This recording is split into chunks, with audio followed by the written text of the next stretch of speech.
我可不替你打工。出去狩猎。这倒是。啊，弟兄真的已经死了。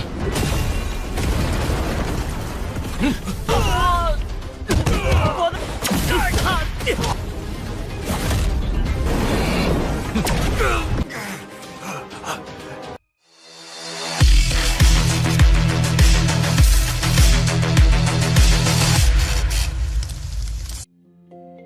Halo semuanya, selamat datang di Ruang Sinema. Bagaimana kabar kalian semua? Semoga selalu sehat dan baik-baik saja. Sesuai jadwal, jadi pada hari ini kita akan kembali melanjutkan series Donghua Martial Master episode terbaru. Yang mana ini adalah episode yang ke-623. Bagi yang mau bergabung dengan series ini, kita sudah sediakan playlistnya. Jadi kalian bisa mudah mencari di mana episode awal dari series ini. Sebelum kita mulai episode terbarunya, kita akan melihat dulu apa saja yang terjadi pada episode sebelumnya. Tepatnya pada episode 622. Kemarin karena Qixing tidak ingin mendengarkan perkataan Qingchen, jadi penyiksaan pun diberikan kepadanya. Sampai-sampai membuat dia merasakan sakit yang luar biasa. Tapi meskipun begitu, dia tidaklah menyerah dan terus bungkam. Sampai-sampai dia pingsan sendiri karena merasakan sakit yang luar biasa. Qingchen tak bisa menggunakan kekuatannya, pasalnya terdapat sebuah larangan jiwa yang ada pada otak Qixing. Mereka pun kaget pasalnya larangan itu berasal dari ras iblis asing. Sosok yang memasangnya mungkin lebih kuat dari Mokara dan Kuledao. Qingchen pun melihat larangan jiwa tersebut dan mengetahui satu hal. Jadi di saat Qixing sadar, Qingchen memberitahu kalau mereka berasal dari istana Piao Miao. Bahkan ia juga menunjukkan harta karun milik istana Piao Miao. Di tengah kebingungan yang menyelimuti hati Qixing, Qingchen memanfaatkan hal itu untuk bisa mencari tahu beberapa hal yang penting baginya, terutama istana Piao Miao yang ternyata tengah menyelidiki dirinya sekarang. Sekarang kita akan melanjutkan episode terbarunya. Qixing setelah penasaran apa yang Qingchen lakukan kepadanya. Ia bahkan terlihat cukup panik. Tapi Qingchen menenangkannya, pasalnya dia hanya mengajukan beberapa pertanyaan saja. Sigel penghancur jiwa langsung saja Qingchen arahkan untuk bisa masuk ke dalam kesadaran Qixing. Di dalam sana, Qingchen pun bisa melihat dengan jelas adanya mantra larangan jiwa. Kemunculan Qingchen dirasakan, jadi tanpa berlama-lama serangan langsung dilakukan oleh larangan jiwa kepada Qixing. Qingchen mencoba untuk melindunginya, namun serangan dari larangan jiwa terlalu kuat dan berhasil lolos. Alhasil dan apa yang telah terjadi membuat Qixing harus meninggoy. Tentu Mokara dan yang lainnya terkejut dan apa yang terjadi di dalam sana.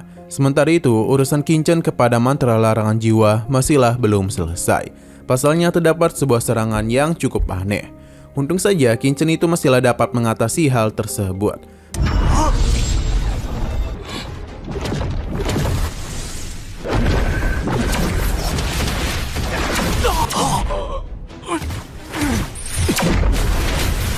Akan tetapi dirinya gagal dan menyelamatkan Qixing. Padahal hanya sedikit lagi dia akan berhasil menghancurkan mantra larangan jiwa. Mereka pun bertanya mengenai tujuan Qingchen selanjutnya. Qingchen memberitahu kalau istana Piao Miao telah memberikan perintah kepada balai penegak hukum untuk menyelidiki dirinya. Jadi mereka harus membuat keributan besar supaya orang-orang itu tidak sempat mengurusi dirinya. Selanjutnya mereka akan berpisah menjadi 5 jalur. Mokara akan membawa beberapa orang ke titik lainnya. Sedangkan Kuledao juga akan membawa beberapa orang ke sisi sebaliknya. Mereka semua paham tapi tidak dengan kucing gemoy. Terlebih lagi, ia memberitahu kalau segala urusan Qingchen tidak berkaitan dengan dirinya. Bahkan ia juga tidak akan bekerjasama untuknya. Qingchen mengeluarkan api teratai yang seketika saja membuat kucing gemoy ketakutan. Karena itu sama saja dengan menindas seorang pekerja. Qingchen mengingatkan kalau aula penegak hukum memiliki banyak orang kuat. Jadi jika mereka yang pergi, takutnya malah mereka yang tak bisa keluar dari sana. Sementara kucing gemoy sangatlah kuat. Bahkan di depan Martial Emperor tingkat atas saja, dia masih bisa lolos dengan sangat mudah. Mendengar pujian itu membuatnya sangatlah senang. Karena apa yang dikatakan oleh Qingchen memang benar adanya. Dengan begitulah dia pun setuju untuk membantu Qingchen. Karena sudah saling sepakat, jadi Qingchen akan membawa mereka untuk keluar. Karena sudah saatnya untuk berburu. Sementara itu di sisi kota Guhua, para warga dikejutkan oleh senjata milik Qixing. Tapi mengapa senjata ini terpisah darinya yang membuat mereka pun berpikir kalau Qixing benar-benar sudahlah meninggoy. Semua orang mulai bertanya-tanya dari manakah kelompok Jalan Langit itu berasal. Hingga bisa seberani itu. Bahkan sekelas aula penegak hukum saja mereka tantang. 你们几个到时候在这里我什么事儿？我可不替你打工。出去狩猎。这倒是。啊，弟兄真的已经死了。 Beberapa yang masih pro kepada aula penegak hukum akan segera melaporkan apa yang terjadi di sini. Karena bagaimanapun semua itu adalah tanggung jawab mereka. Xinlong berpindah ke balai penegak hukum yang mana sosok ini sangatlah kesal.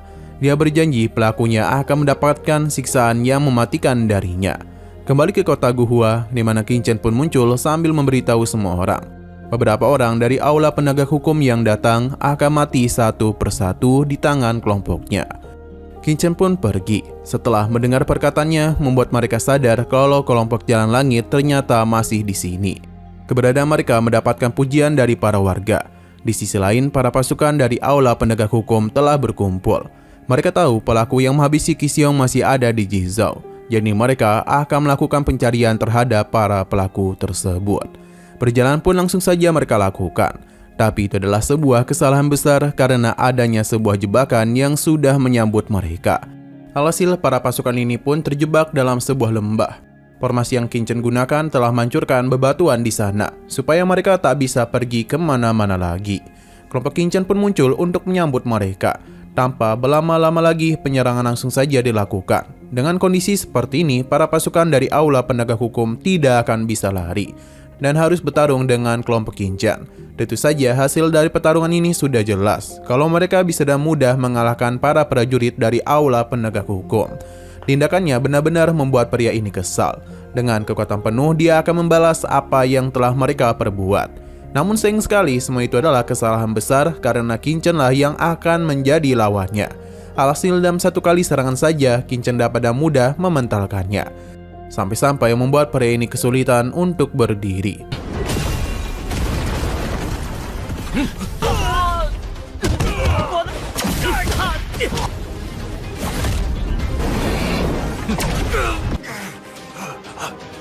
Tidak ingin berlama-lama lagi, Qin Chen langsung saja mengambil seluruh cincin dari para pasukan dan langsung pergi meninggalkan tempat tersebut karena tidak ingin membuang waktu untuk menghabisi mereka.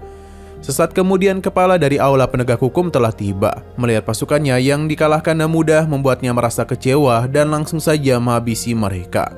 Sementara itu, Qin Chen bersama yang lainnya masihlah terus melakukan perjalanan. Ia menggunakan sebuah formasi teleportasi untuk pergi karena begitulah jejak ruang mereka tidak akan bisa dilacak. Apa yang Qin Chen lakukan berjalan dengan lancar, pasalnya kepala aula penegak hukum tidak dapat menemukan jejak mereka. Dia memang tahu kalau mereka sempat di sini, namun karena Qin Chen menggunakan susunan formasi teleportasi, dia harus mengejarnya secara manual.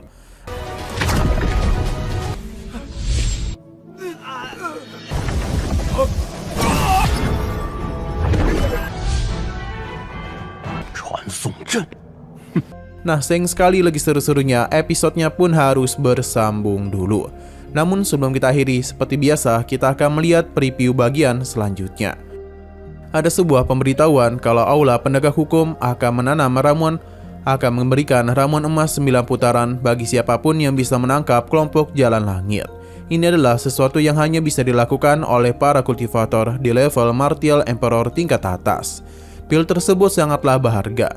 Ia sudahlah menduga kalau aula penegak hukum memang memiliki kesombongan yang cukup besar. Qin Chen benar-benar sangatlah berani datang kemari, bahkan dia itu mempersilakan aula penegak hukum untuk melawannya.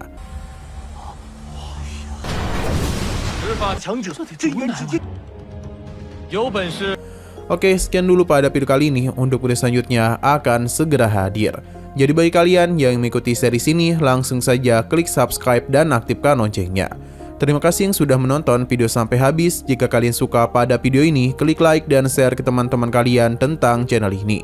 Dan ditunggu aja kelanjutannya. Oke, sampai jumpa di video selanjutnya.